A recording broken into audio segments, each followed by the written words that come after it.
আসসালামু আলাইকুম প্রিয় দর্শক, সকলকে স্বাগত জানাচ্ছি ডক্টর টিভির নিয়মিত আয়োজন হৃদরোগের জিজ্ঞাসা। এই আয়োজনে আজ আমরা টপিক নির্ধারণ করেছি অপারেশন ব্যতীত হার্টের ভালভের চিকিৎসায় পিটিএমসি। এ বিষয়ে কথা বলবার জন্য স্টুডিওতে আমন্ত্রণ জানিয়েছি প্রখ্যাত হৃদরোগ বিশেষজ্ঞ, মেডিসিন বিশেষজ্ঞ ডক্টর শফিকুর রহমান পাটোয়ারি স্যারকে। স্যার সহযোগী অধ্যাপক, কার্ডিওলজি বিভাগ, কুর্মিটোলা জেনারেল হসপিটালে আছেন। স্যার আসসালামু আলাইকুম। ওয়ালাইকুম আসসালাম। কেমন আছেন স্যার? আলহামদুলিল্লাহ, ভালো আছে। স্যার নিশ্চয়ই শুনেছেন, আজকে আমরা কথা বলবো অপারেশন ব্যতীত হার্টের ভালভের চিকিৎসায় পিটিএমসি। স্যার শুরুতে আপনার কাছে জানতে চাইবো আসলে পিটিএমসিটা কি? হ্যাঁ, পিটিএমসি হচ্ছে একটা চিকিৎসা পদ্ধতি, জি, যে যাদের হার্টের ভালভের সমস্যা থাকে তারা অনেকেই শুনে থাকেন যে এই ধরনের একটি শব্দ। এটা হলো হার্টের ভালভ যখন চিকন হয়ে যায়, শুরু হয়ে গেলে আমরা তখন বেলুনের মাধ্যমে হার্টের ভালভটাকে প্রশস্ত করার যে একটা প্রক্রিয়া, এই প্রক্রিয়াটাকে আমরা বলি পিটিএমসি। তাহলে এই প্রক্রিয়াটা যেমন আমরা প্রথমেই দেখি যে হার্টের ভালভে যখন রোগ হয় অনেকেই খুব ভয়ে এবং আতঙ্কে থাকেন, আমার বুঝি অপারেশন করা লাগবে, হার্টের ভালভটা যদি পরিবর্তন করা লাগবে কিনা, জানেন একটা বড় অপারেশন এবং অনেক ব্যয়বহুল। তো সেই ক্ষেত্রে আমরা দেখি যে কখনো কখনো হার্টের ভালভ যদি সরু থাকে, সেই ক্ষেত্রে ভালভ পরিবর্তন ছাড়াও বড় অপারেশন ব্যতীত আমরা পায়ের যে রক্তনালী আছে সেই রক্তনালীর মাধ্যমে হার্টের ভালভকে বেলুন দিয়ে প্রশস্ত করা সম্ভব। এই ধরনের একটি প্রক্রিয়া হলো পিটিএমসি। আচ্ছা আচ্ছা। স্যার হার্টের ভালভের সমস্যা কি কোন কোন ধরনের সমস্যা হয় সেটা যদি শুরুতে আরেকটু বলেন। হ্যাঁ, যেমন হার্টের যদি আমরা প্রথমেই দেখি, হার্টের ভিতরে 4টি ভালভ থাকে। জি, যেমন একটা হচ্ছে mitral valve, aortic valve, pulmonary valve এবং ট্রাইকাসপিড ভালভ, 4টি ভালভ। এই ভালভের প্রধান কাজই হচ্ছে একমুখী রক্ত প্রবাহের জন্য হার্টের ভালভগুলি রেসপন্সিবল। মানে হলো হার্টের ভিতর দিকে রক্ত একদিকেই যাবে, উল্টা দিকে কিন্তু যাবে না। উল্টা দিকে গেলে হার্টের ভিতরে সমস্যা হবে। এই জন্য ওয়ান ওয়ে রক্ত যদি চলাচলের জন্য, ওয়ান ওয়ে ট্রাফিক সিস্টেমের জন্য হার্টের ভিতরে 4টি ভালভ কাজ করে। এবং হার্টে আমরা জানি যে হার্টের 2টি অংশ থাকে, ডান দিকের একটা অংশ, বাম দিকের। ডান দিকে থাকে 2টি ভালভ, একটা হচ্ছে পালমোনারি ভালভ, ট্রাইকাসপিড ভালভ। বাম দিকে থাকে 2টি ভালভ, একটা হচ্ছে মাইট্রাল ভালভ আর একটা হচ্ছে অ্যাওর্টিক ভালভ। এই ভালভগুলো বিভিন্ন কারণে ভালভগুলো কিন্তু আক্রান্ত হতে পারে, ভালভগুলো অসুস্থ হয়ে যেতে পারে, স্বাভাবিক কার্যক্ষমতা ভালভগুলো নষ্ট হয়ে যেতে পারে। এবং এই নষ্ট হওয়া ভালভ 2টা ধরনের হয় ভালভগুলোর ভিতরে। একটা হচ্ছে ভালভটা যে পরিমাণ আয়তনে থাকার কথা বা যতটুকু থাকার কথা, সেই ভালভটা আস্তে আস্তে ক্রমশ শুরু হয়ে যায়, যাকে আমরা বলি ভালভুলার স্টেনোসিস, মানে ন্যারো হয়ে যাওয়া, শুরু হয়ে যাওয়া। আবার কোনো কোনো কারণে দেখা যায় ভালভ প্রশস্ত হয়ে যায়, অনেক বড় হয়ে যাচ্ছে, ভালভের ওপেনিংটা প্রশস্ত হয়ে যায়। কখনো কখনো ভালভ যেভাবে বন্ধ হওয়ার দরকার সেভাবে বন্ধ হয় না এবং উল্টা দিকে রক্ত চলাচল করে। আমি যেমন প্রথমেই বলছিলাম যে ভালভের কাজ হলো একমুখী রক্ত চলাচলের জন্য, এটা খুবই দরকার হার্টের ভিতরে একমুখী। কিন্তু যখনই হালটা প্রশস্ত হয়ে যায়, ঠিকমতো বন্ধ হচ্ছে না, সেই ক্ষেত্রে দেখা যায় যে উল্টা দিকে রক্ত চলাচল হয়। তাহলে এটাকে আমরা বলি ভালভুলার রিগেজিটেশন। তাহলে 4টি ভালভেরই 2টা কমন সমস্যা। একটা হলো স্টোনোসিস হয়ে যেতে পারে, মানে চিকন হয়ে যেতে পারে, আরেকটা হচ্ছে ভালভটা প্রশস্ত হয়ে যেতে পারে, যাকে আমরা বলি রিগার্জিটেশন, বা ঠিকমতো ভালভ বন্ধ না হওয়া, যাকে ইনকম্পিটেন্সও বলা হয়। তাহলে এই 2টা হলো মেজর প্রবলেম। এই 2টা মেজর প্রবলেম বিভিন্ন কারণে হয়। যেমন কারণগুলির ভিতরে বাংলাদেশে হচ্ছে অন্যতম কারণ হচ্ছে বাতজনিত, যেটা হলো বাতজ্বর, যেটাকে আমরা বলি যে বাতজ্বর। আমরা সবাই জানি যে বাচ্চাদের ক্ষেত্রে বাতজ্বর নামক একটি রোগ হয়, যে রোগের পরবর্তীতে দেখা যায় হার্টের ভালভ আক্রান্ত হয়। সে হার্টের ভালভ আক্রান্ত হওয়ার কারণেই ভালভে এই ধরনের সমস্যাগুলো হচ্ছে। এছাড়াও কিন্তু অন্যান্য কারণে হার্টের ভালভ কিন্তু আক্রান্ত হতে পারে। যেমন হচ্ছে আপনার হার্টের ভালভগুলো জন্মগতভাবে হার্টের ভালভের সমস্যা থাকতে পারে, জন্মগত। অনেক সময় ইনফেকশনে পড়ে, হার্টের ভিতরে ইনফেকশন হয়, যেটাকে আমরা ইনফেক্টিভ এন্ডোকার্ডাইটিস বলি। আবার বিভিন্ন রোগের কারণে, যেমন জয়েন্টের বিভিন্ন সমস্যা, এই আর্থ্রাইটিসের সাথেও দেখা যায় যে হার্টের ভালভের সমস্যা থাকতে পারে, কানেক্টিভ ডিজিজের সাথে থাকতে পারে। দেখা যায় বিভিন্ন কারণেই কিন্তু ইসকেমিক হার্ট ডিজিজ বা হার্টের রক্তনালী ব্লকজনিত সমস্যা, হার্টের মাংসপেশি যদি আপনার প্রবলেম হয়, তার সাথে সাথেও ভালভের সমস্যা হতে পারে। তাহলে দেখা যায় যে হার্টের ভালভ বিভিন্ন কারণে কিন্তু আক্রান্ত হতে পারে। তবে সবচেয়ে কমন আমাদের দেশের প্রেক্ষাপটে এবং বাংলাদেশের আর্থসামাজিক অবস্থা বিবেচনা, এখানে হচ্ছে সবচেয়ে কমন আমরা যেটা পাই সেটা হচ্ছে বাতজ্বরের কারণে হার্টের ভালভ আক্রান্ত হওয়া, এবং বাতজ্বরজনিত হার্টের ভালভের সমস্যা হচ্ছে অন্যতম। স্যার যেহেতু বাতজ্বর প্রসঙ্গে বলছেন, বাতজ্বর কি এবং কেন কিভাবে হয় সেটা যদি শুরুতে একটু ব্যাখ্যাটা আরেকবার দেন। যেমন বাতজ্বরটা হলো যে আমরা দেখি যে বাচ্চাদের গলা ব্যথা হয়, এবং গলা ব্যথা, গলা টনসিল ফুলে যায়, তখন গরম পানি দিয়ে গড়গড়া করা, না কিছু ওষুধপত্র খেয়ে গলার চিকিৎসা করা হয়। এখন এই গলা ব্যথা অধিকাংশ ক্ষেত্রে দেখা যায় ভাইরাসের দ্বারা হয়, কিন্তু কখনো কখনো ব্যাকটেরিয়ার মাধ্যমে হতে পারে। যেমন যে সমস্ত এলাকা হচ্ছে আপনার ওভার ক্রাউডেড, মানে মানুষ বেশি থাকে, ঘনবসতি, যেমন যেখানে মানে হাইজেনিক স্ট্যাটাস যেটাকে আমরা বলি পরিষ্কার পরিচ্ছন্নতা যদি কম থাকে, যেমন ওভার ক্রাউডেড, পরিষ্কার পরিচ্ছন্নতা কম, এবং যেটা আন্ডার ডেভেলপ, যেমন কম ডেভেলপড এরিয়াগুলো যেগুলো, এই সমস্ত জায়গায় হচ্ছে সবচেয়ে বেশি বাতজোরটা হয়। যেমন সেই হিসাবে দেখা যায় বাংলাদেশ, ভারত, পাকিস্তান, তারপর আফ্রিকার কিছু কিছু অঞ্চল, এই সমস্ত দেশগুলিতে বাতজোর বেশি হয়। এবং বাতজোর কাদের হয় আমরা যদি দেখি যে 5 থেকে 15 বছর বয়সের ভিতরে ছেলে এবং মেয়ে সবারই বাতজোর হতে পারে, সাধারণত গলাতে ইনফেকশন থেকে, এবং কখনো কখনো আমরা দেখি স্কিনে গলার ইনফেকশন থেকে, যেটাকে অনেক সময় স্কারলেট ফিভারও আমরা বলি, ইনফেকশন থেকে জ্বর হয়ে যেতে পারে।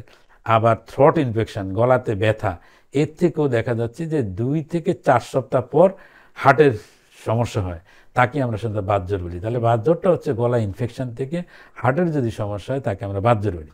এখন কিভাবে হয় এটা?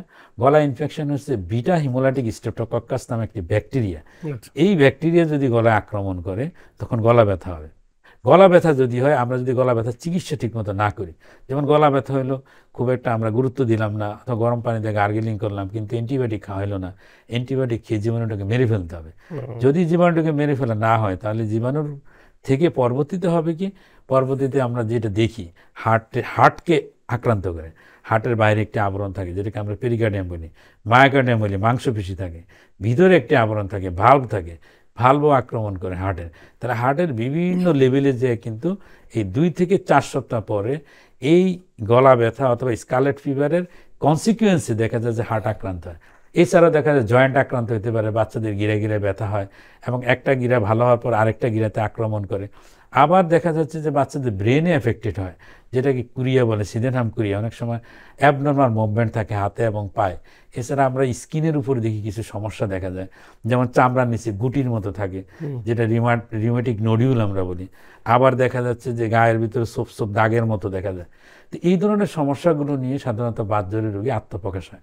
তবে সবচেয়ে মারাত্মক যে সমস্যা সেটা হলো হার্ট এফেক্টেড যদি হয়, সেই ক্ষেত্রেই হচ্ছে সবচেয়ে সমস্যার বিষয়।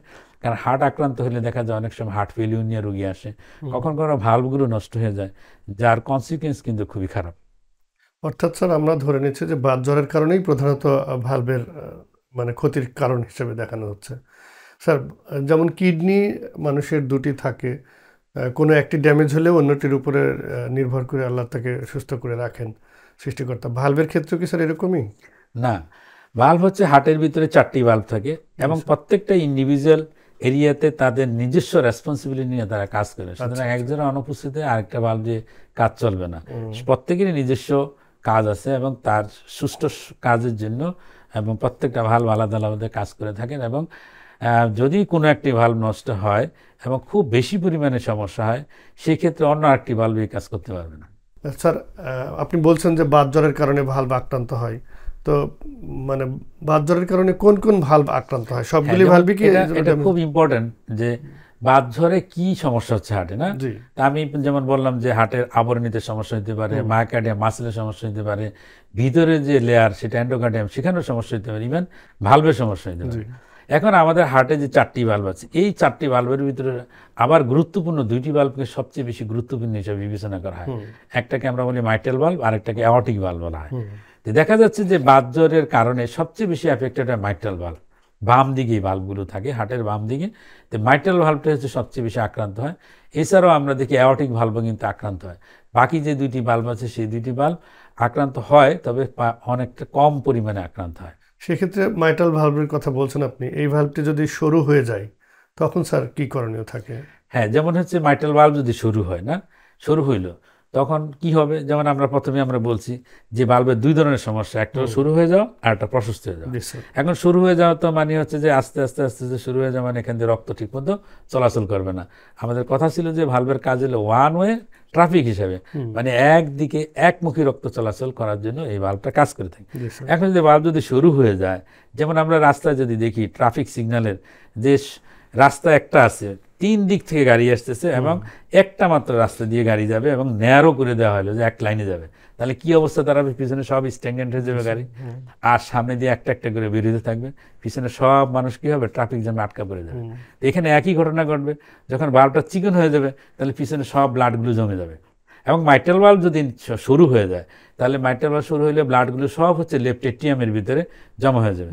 তখন লেফট এট্রিয়াম থেকে কী হবে, তখন ফুসফুসের ভিতরে প্রেশার পড়বে, লাংসের যে রক্তনালী থাকে সেই রক্তনালীর প্রেশার বেড়ে যাবে, যেটাকে আমরা বলি পালমারি হাইপারটেনশন, এবং লাংসের রক্তনালীগুলো ড্যামেজ হবে। অনেক সময় লাংসে পানি জমে যায়, যেটাকে আমরা বলি পালমারি ইডিমা বলি। তাহলে দেখা যাচ্ছে যে যদি মাইট্রাল ভালভটা শুরু হয়ে যায়, সেই ক্ষেত্রে দেখা গেল রক্ত পিছনে জমাট বেঁধে যাবে, রক্তগুলো সব কী হবে, ফুসফুসে চলে যাবে, ফুসফুসে প্রেশার বাড়বে, ফুসফুসে পানি জমে যাবে। অনেক সময় হচ্ছে কি লেফট এট্রিয়াম যখন বড় হয়ে যায়, তখন আমাদের যে হার্টের যে গতি আমরা যেটা দেখি 60 থেকে 90 থাকে হার্টের গতি, এই গতিটা বেড়ে যেতে পারে, ইরেগুলার হয়ে যেতে পারে, যাকে আমরা বলি এট্রিয়াল ফিব্রিলেশন। অনেক সময় হচ্ছে কি এই রক্ত স্ট্যাগনেন্ট হয়ে যাওয়ার জন্য এখানে হচ্ছে কি রক্ত জমাট বেঁধে যায়, এই জমাট বাঁধা রক্ত আবার ছুটে যেতে পারে, ছুটে যেয়ে শরীরের বিভিন্ন অংশে চলে যেতে পারে, যেমন ব্রেন স্ট্রোক। তার মাইট্রাল ভালভ যদি চিকন হয়ে যায়, ব্রেন স্ট্রোক হয়, পায়ে গ্যাংগ্রিন হয়, মানে পায়ের রক্ত চলাচল বন্ধ হয়ে যেতে পারে। হঠাৎ করে দেখা গেলো একটা পায়ের রক্ত চলাচল বন্ধ হয়ে যাওয়া, পা কিন্তু পছন্দ হয়ে যেতে পারে। তাহলে পেটের ভিতরে অনেক সময় সমস্যা হয়, যে ইন্টেস্টাইনে অ্যাঞ্জিনা দেখা দেয়, মানে ইন্টেস্টাইনেও রক্ত চলাচল বন্ধ হয়ে যায়, পেটের ভিতরে নাড়িভুড়িতে গ্যাংগ্রিন হয়। তাহলে দেখা যাচ্ছে যে যদি মাইট্রাল ভালভ ন্যারো হয়ে যায়, তাহলে কিন্তু কনসিকুয়েন্স কিন্তু ভালো না। তার ক্ষেত্রে দেখা যাচ্ছে আমি স্ট্রোক হওয়া, ব্রেন স্ট্রোক, রক্ত জমাট বেঁধে যাওয়া, ফুসফুসে পানি জমে যাওয়া, হার্টের অনিয়ন্ত্রিত গতি, এট্রিয়াল ফিব্রিলেশন, বিভিন্ন ধরনের জটিলতা দেখা দিতে পারে।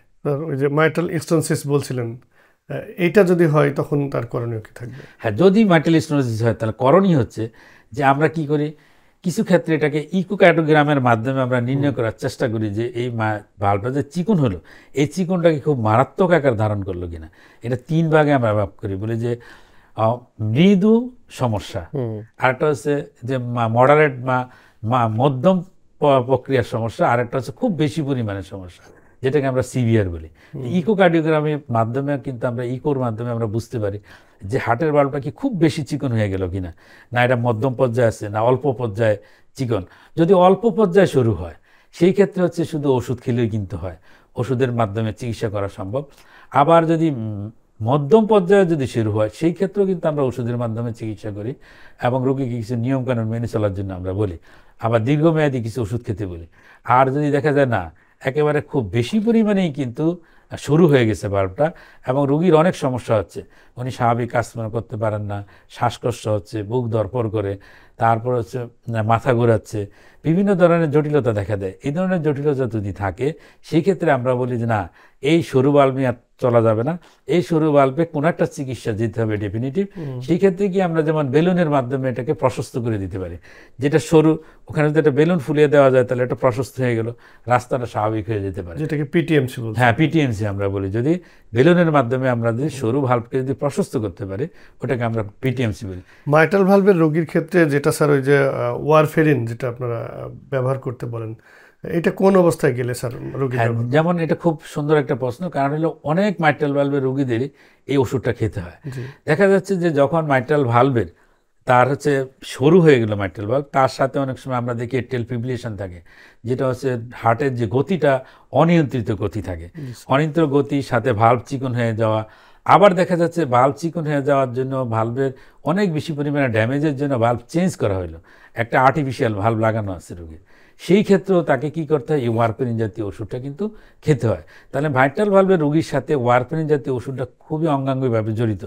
এবং আমাদের দেশের সবচেয়ে বড় সমস্যা হচ্ছে, আমাদের দেশে যাদের ভালভের সমস্যা হয় তারা কিন্তু একেবারে দেখা যায় গরিব এবং মধ্যবিত্ত ফ্যামিলি থেকে আসেন। তাহলে এই রোগীদের ক্ষেত্রে চিকিৎসাটা অনেক ক্ষেত্রে ব্যয়বহুল হয়। আবার হচ্ছে ওষুধটা খেলে এই ওষুধটা কিন্তু না দিয়েও কোনো উপায় নাই, যদি ওষুধটা না খায় সেই ক্ষেত্রে হচ্ছে রক্ত জমাট বাঁধা, রক্ত ছুটে গিয়ে ব্রেন স্ট্রোক, চোখে স্ট্রোক, পায়ে গ্যাংগ্রিন, বিভিন্ন ধরনের জটিলতা দেখা দিতে পারে।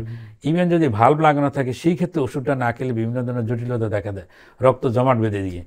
এবং আবার এই ওষুধটা যদি আমরা খায় সেই ক্ষেত্রে হচ্ছে প্রতি মাসে মাসে একটা টেস্ট করা লাগে, যেটাকে আমরা বলি প্রথম ইন টাইম এবং আইএনআর। এই টেস্টটা প্রতি মাসেই করতে হয় এবং প্রতি মাসে এই টেস্ট করে একটা নির্দিষ্ট রেঞ্জের ভিতরে থাকতে হয়, যেমন 2 থেকে 3 আইএনআর রাখতে হবে। এবং অনেক রোগী আমাদের দেশের অনেক পেশেন্টই যেমন ওইভাবে শিক্ষিত না, ভালোভাবে বুঝেনও না যে কিভাবে কি করতে হয়, এই ওষুধটা কিভাবে খাবেন, ওষুধের সাথে বিভিন্ন ড্রাগের খাবারের ইন্টারেকশন আছে। আবার তার আইএনআর প্রতি মাসে মাসে চেক করে 2 থেকে 3-এর ভিতরে রাখতে হবে, খুবই গুরুত্বপূর্ণ। যদি আইএনআর কমে যায় সেক্ষেত্রে রক্ত জমাট বেঁধে যেতে পারে, আইএনআর যদি বেড়ে যায় সে থেকে ব্লিডিং হতে পারে। তাহলে দেখা যাচ্ছে একটা ওষুধ 2 দিকে কাটে, একদিকে রক্ত জমাট বাঁধে, আরেকদিকে রক্তকে পাতলা করে দিচ্ছে। তাহলে এই ওষুধটা যখন খাবে তখন অবশ্যই তাকে এই ওষুধ সম্পর্কে ভালো একটা ধারণা থাকতে হবে যে আমার আইএনআর 2 থেকে 3-এর ভিতরে রাখতেই হবে, প্রতি মাসে আইএনআর টেস্ট করতে হবে, কোন কোন খাবার কোন কোন ওষুধ খেলে এই ওষুধের সাথে ইন্টারাকশন হয়ে বিভিন্ন জটিলতা হতে পারে, এই জিনিস সম্পর্কে তাকে অবশ্যই তার ডাক্তারের কাছ থেকে এই সম্পর্কে ভালোভাবে ধারণা নিয়ে যেতে হবে। স্যার, এবারে আপনার কাছে জানতে চাইবো যে আমরা যে টপিক নিয়ে আজকে কথা বলছি, যে অপারেশন ব্যতীত হার্টের ভালভের যে চিকিৎসার কথা বলছি, তো এইটাকে একটু যদি ব্যাখ্যা করেন যে অপারেশন ব্যতীত কেন বলতে হচ্ছে আমাদের।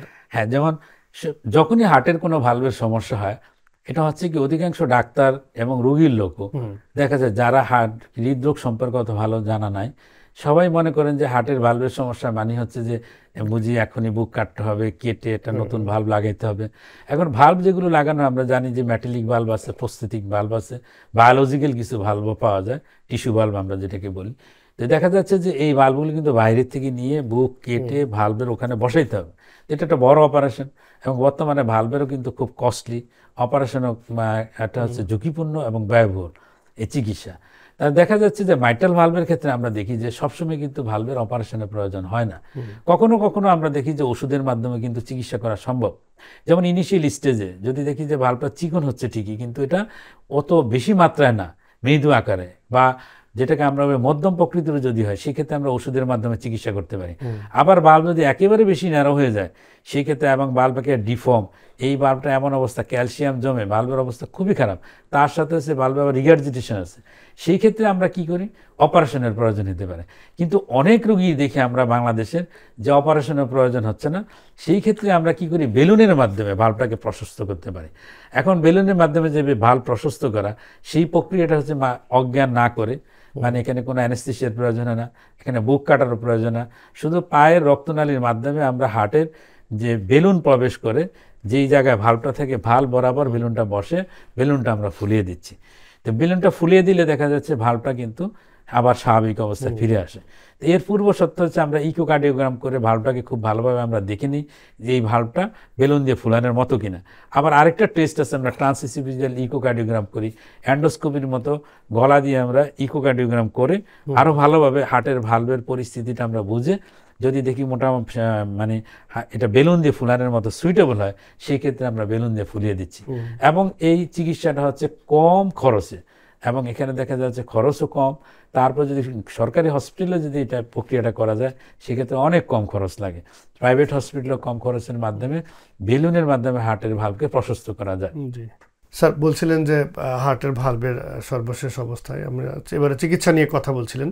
আপনার কাছে জানতে চাইবো স্যার, আমাদের দেশে এই হার্টের ভাল্বের চিকিৎসার জন্য আমরা কত দূর এগিয়েছি, আসলে বিশ্বের সাথে তাল মিলিয়ে আমরা কোন অবস্থায় আছি? হ্যাঁ, খুব ভালো একটি প্রশ্ন যে আমাদের দেশে কি অবস্থা হার্টের ভাল্বের চিকিৎসা। এখন আমাদের দেশে হার্টের তো আমরা দেখলাম যে বিভিন্ন ভাল্বেই কিন্তু রোগ হচ্ছে এবং হার্টের ভাল্বের চিকিৎসা সম্ভব। এখানে যেমন এখানে আমরা বেলুনের মাধ্যমে হার্টের ভাল্বকে প্রশস্ত করতে পারি, সেটা মাইট্রাল ভাল্বের ক্ষেত্রেও, অ্যাওর্টিক ভাল্বের ক্ষেত্রে করা যায়, পালমোনারি ভাল্বের ক্ষেত্রেও করা যায়, এবং এগুলো আমাদের দেশে সম্ভব।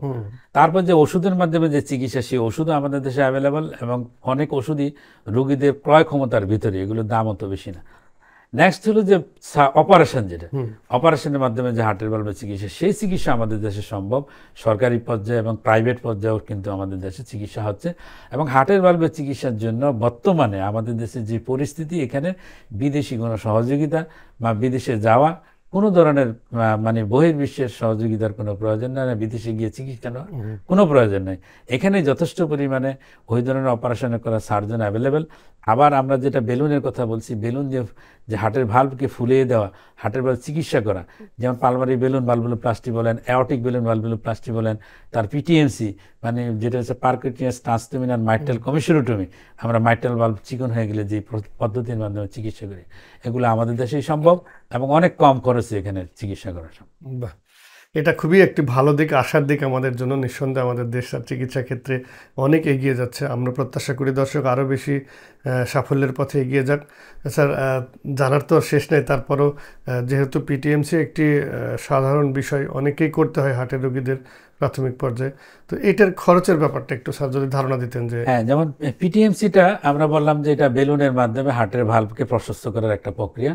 তো আমাদের দেশে আমরা যে গভর্নমেন্ট হসপিটালগুলোতে যে সিস্টেম আমরা তৈরি করে রেখেছি, সেখানে দেখা যাচ্ছে যে মোটামুটি আপনার 20-25 হাজার টাকা হইলেই আমাদের দেশে এই পিটিএমসি চিকিৎসা সম্ভব সরকারি লেভেলে। আর হচ্ছে যদি আমরা প্রাইভেট হসপিটালগুলির কথা বিবেচনা করি, প্রাইভেট হসপিটাল দেখা যায় ক্ষেত্র বিশেষে 50,000 থেকে কোনো কোনো জায়গায় 70-80 হাজার টাকার ভিতরেই এই ধরনের চিকিৎসা কিন্তু সম্ভব। তার মানে দর্শক, একসময় আমরা হার্টের সমস্যা মানেই মনে করতাম ভয়ঙ্কর কিছু, আসলে তারও চিকিৎসা সহজ হয়ে যাচ্ছে। স্যার, অনুষ্ঠানের আমরা শেষের দিকে আছি। সর্বশেষ আপনার কাছে জানতে চাইবো যে হার্টের ভালভ ভালো রাখার জন্য, যাতে করে আমাদের এই পিটিএমসি সেবা গ্রহণ করতে না হয়, সেজন্য আমরা শুরু থেকে কিভাবে হার্টের যত্ন নেব, একটু সরাসরি আমাদের দর্শকদের যদি বলেন। হ্যাঁ, ধন্যবাদ আপনাকে। যে আমরা এখন এই হার্টের ভালভের মানে প্রতিরোধে, মানে ভালভের যে ডিজিজগুলো হচ্ছে প্রতিরোধে আমাদের কি করণীয়, আমরা যদি সেই বিষয়ে চিন্তা করতে যাই, তাহলে প্রথমে আমাদের দেশের প্রেক্ষাপটে হলো বাতজ্বর বা যেটা হলো গলা ব্যথা। মানে গলা ব্যথা এবং বাতজ্বর, এই দুইটার চিকিৎসা হলো সবচেয়ে বেশি জরুরি। যেমন যখনই 5 থেকে 15 বছর বয়সে আমরা দেখি যে গলা ব্যথা হয়, সেই গলা ব্যথা থেকেই পরবর্তীতে কিন্তু কনসিকুয়েন্স হিসাবে হার্টের ভালভ আক্রান্ত হচ্ছে। সুতরাং গলা ব্যথাকে নেগলেক্ট না করে, মানে গলা ব্যথা হইলেই যেটা গরম পানি খেলেই ভালো হয়ে যাবে, কিছুর প্রয়োজন নাই, এইভাবে আমরা না দেখে গলা ব্যথার সঠিক কারণ নির্ণয় করে, যদি স্ট্রেপ্টোকক্কাল ইনফেকশনের জন্য হয়, ডাক্তারের পরামর্শ নিয়ে অবশ্যই খুব কম দামে ওষুধ, পেনিসিলিন জাতীয় ওষুধ, প্যানক্সিমিথাল পেনিসিলিন, এই ওষুধের মাধ্যমে কিন্তু এই রোগের চিকিৎসা করা সম্ভব। 7 থেকে 10 দিন যদি আমরা এই অ্যান্টিবায়োটিক খাই, তাহলে গলা ব্যথা কিন্তু সেরে যাবে। গলা ব্যথা যদি সেরে যায়, তাহলে বাতজ্বর হওয়ার সম্ভাবনা কিন্তু কম থাকে। যদি বাতজ্বর হয়েই যায়, যেমন 2 থেকে 4 সপ্তাহ পরে বাতজ্বর আক্রান্ত হওয়ার সম্ভাবনা থাকে, যেখানে আমরা বললাম যে গিরায় ব্যথা হতে পারে, অ্যাবনর্মাল মুভমেন্ট, হার্টের সমস্যা, এগুলো যদি হয়ে যায় বাতজ্বর, সেই ক্ষেত্রে অবশ্যই চিকিৎসা নিতে হবে। সেই চিকিৎসাটা কীরকম? যেমন যদি হার্টের ভালভ আক্রান্ত না হয়, সেই ক্ষেত্রে আমরা বলি যে তাকে তার বয়স 21 বছর বয়স হওয়া পর্যন্ত তাকে প্যানক্সিমিথাল পেনিসিলিন 250 মিলিগ্রাম একটা করে দিনে 2 বার তাকে খেতে হবে 21 বছর, অথবা যেদিন রোগ আক্রান্ত হয়েছে তার থেকে 5 বছর পর্যন্ত, এর ভিতরে যেটা সর্বাধিক সেই টাইম পর্যন্ত তাকে অ্যান্টিবায়োটিক নিতে হবে। সেটা হচ্ছে প্যানক্সিমিথাল পেনিসিলিন 250 মিলিগ্রাম দিনে 2 বার করে। আর আরেকটা হচ্ছে যদি ভালভ আক্রান্তই হয়ে যায়, আক্রান্ত ভালভ যাতে খারাপ দিকে চলে না যায়, একেবারে মারাত্মক আকার ধারণ না করে, তার জন্য আমরা বলি যে রিউমেটিক ফিভার প্রোফাইল্যাক্সিস হিসেবে তার ক্ষেত্রে হচ্ছে 20 বছর পর্যন্ত, অথবা তার চেয়েও বেশি সময় পর্যন্ত প্রয়োজনে তাকে কি করতে হবে, এই প্যানক্সিমিথাল পেনিসিলিন 250 মিলিগ্রাম একটা করে দিন 2 বার খেতে হবে। এর মাধ্যমে হচ্ছে হার্টের ভালভকে সুরক্ষা করা সম্ভব। তার পাশাপাশি হচ্ছে আর্থসামাজিক অবস্থার উন্নয়ন, ওভারক্রাউডেড এরিয়াগুলোকে মানে বিবেচনা করে সেখানে হাইজিনিক, যেটা হচ্ছে পরিষ্কার পরিচ্ছন্নতার দিকে নজর দিতে হবে। আর হচ্ছে যখন আমাদের সবারই আর্থসামাজিক অবস্থা উন্নতি হবে, সেই ক্ষেত্রে দেখা যাচ্ছে যে রিউমেটিক ফিভার কিন্তু কম থাকে না। যেমন ইউরোপ এবং আমেরিকাতে রিউমেটিক ফিভার খুঁজে পাওয়া যাচ্ছে না, মানে ওখানে নাই, কিন্তু থার্ড ওয়ার্ল্ড কান্ট্রিগুলোতে দেখা যায়, বিশেষ করে বাংলাদেশ, পাকিস্তান, ভারত, আফ্রিকার মতো এই সমস্ত দেশেই কিন্তু এই রোগের প্রাদুর্ভাব বেশি। তাহলে আমাদেরকে ওভারঅল আর্থসামাজিক অবস্থার উন্নয়নের জন্য কিন্তু আমাদের চেষ্টা করতে হবে।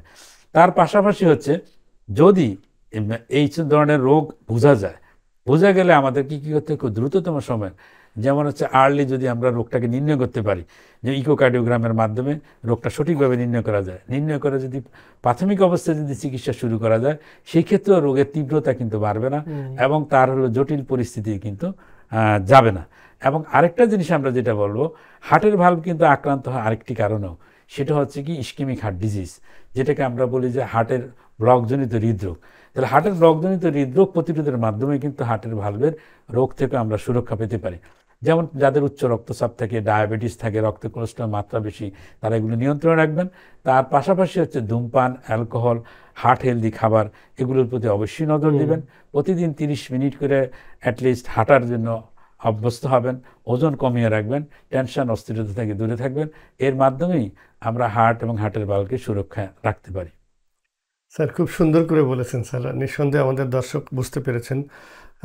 আর আজকে আমাদের মাঝে স্টুডিওতে এসেছেন স্যার, এত সুন্দর করে টপিকটা আলোচনা করে আমাদের বুঝিয়েছেন, এর জন্য অসংখ্য ধন্যবাদ জানাচ্ছি। আগামীতে আপনাকে আশা রাখি যে আমাদের স্টুডিওতে পাবো ইনশাআল্লাহ।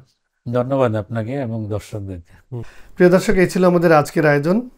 ডক্টর শফিকুর রহমান পাটোয়ারি স্যার আমাদের মাঝে হার্টের ভালভ, বাতজ্বর, নানান বিষয়ে আমাদের সুস্থ থাকার জন্য পরামর্শ দিয়েছেন। সেগুলি যদি আমরা মেনে চলি তাহলে নিঃসন্দেহে আমরা সুস্বাস্থ্য এবং সুন্দর জীবন পাবো। সেই প্রত্যাশা রেখে আমি আব্দুল গনি বিদ্যান আজকের পর্ব থেকে বিদায় নিচ্ছি। আবারও দেখা হবে, কথা হবে ইনশাল্লাহ। আল্লাহ হাফেজ।